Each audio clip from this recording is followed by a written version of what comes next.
National Council. Thank you so much.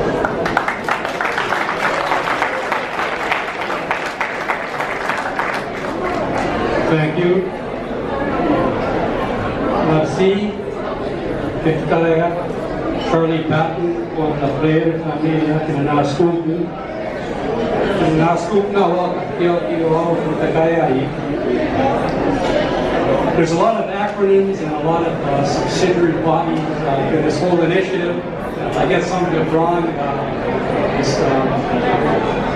Not forgive me, but just think you'll get it right the next time. Many of our sort of experts in our community have been involved in this process. I have not been intimately involved, but I have been following the progress being made. And I was told to congratulate you on your recent subsidiary body on scientific,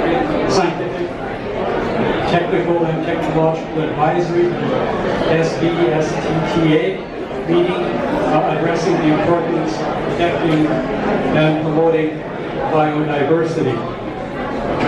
As noted by the Convention on Biological Diversity, 40% of the world's economy is based upon biodiversity.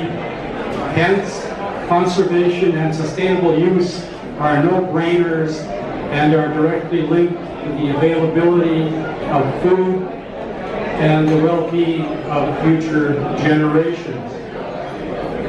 I note that work is currently being undertaken to develop appropriate mechanisms to implement sustainable use, which is a cross-cutting theme to conservation and the protection of biodiversity itself.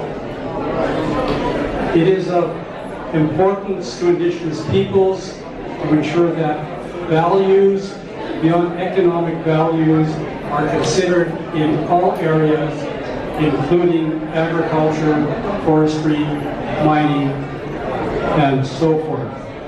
The three goals of the CBD, conservation and sustainable use of biodiversity, fair and equitable access, and benefit sharing are of great significance to my people, the Métis Nation. The work by Canada on the establishment of protected areas in order to achieve its 17% commitment through its current commitment to reconciliation and to moving forward on a nation-to-nation, government-to-government basis has engaged the Métis Nation along with other Indigenous nations, peoples and governments in the entire strategy, but specifically as well through the design of Indigenous conservation and protected areas. As Canada tackles climate change impacts and loss of biodiversity, it is important to recognize the role and place of Indigenous peoples in ecosystem management and restoration. Additionally, the United Nations Declaration on the Rights of Indigenous Peoples and the 2016 American Declaration on the Rights of Indigenous Peoples provide important human and legal rights frameworks which must guide decision-making under the CBD and elsewhere. As Canada continues to work toward the full implementation of the United Nations Declaration on the Rights of Indigenous Peoples, the Métis Nation looks forward to working with Canada to ensure that domestic efforts and national assessment processes meaningfully engage Indigenous nations, peoples, and governments in all three areas under the CBD, including fair and equitable access and benefit sharing.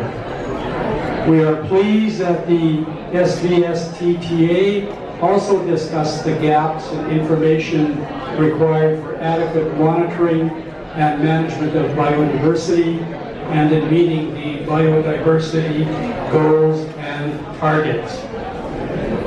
Included in this gap is the engagement of Indigenous knowledge.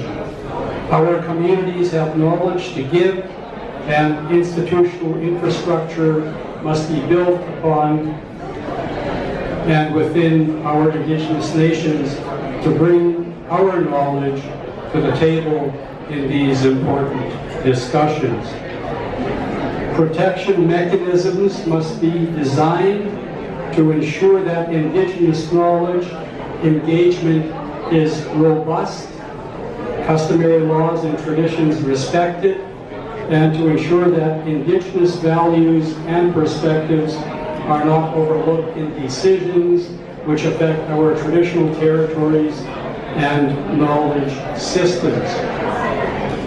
On this note, I must commend the Government of Canada, the current government, for dealing with us on a nation-to-nation, government-to-government distinctions-based approach, First Nations, Inuit, and the Métis Nation, and in December of 2016, including us in the signing off of the Canadian or the Pan-Canadian Framework on Climate Change and Clean Growth, having specific tables with the 3 national representatives of Indigenous peoples and nations.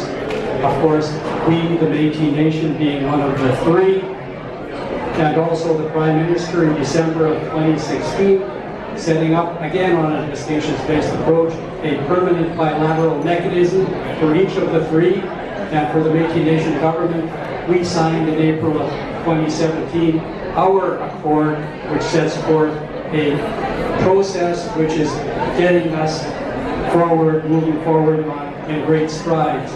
So we are thankful again for this government, and we know that this government is sincere in enabling us to participate in these major decisions. If we didn't, I wouldn't be here tonight. In conclusion, the needs of Indigenous communities which live with and are affected by the use and conservation of biological diversity, along with their contributions to its conservation and sustainable use, must be reflected in the equitable distribution of the benefits from the use of those resources. Meaningful engagement of Indigenous peoples, nations, and governments through a human and rights-based framework will ensure appropriate capacity, respect for relationships, and Indigenous peoples' reliance upon the resources of their traditional territories. Merci, thank you, merci.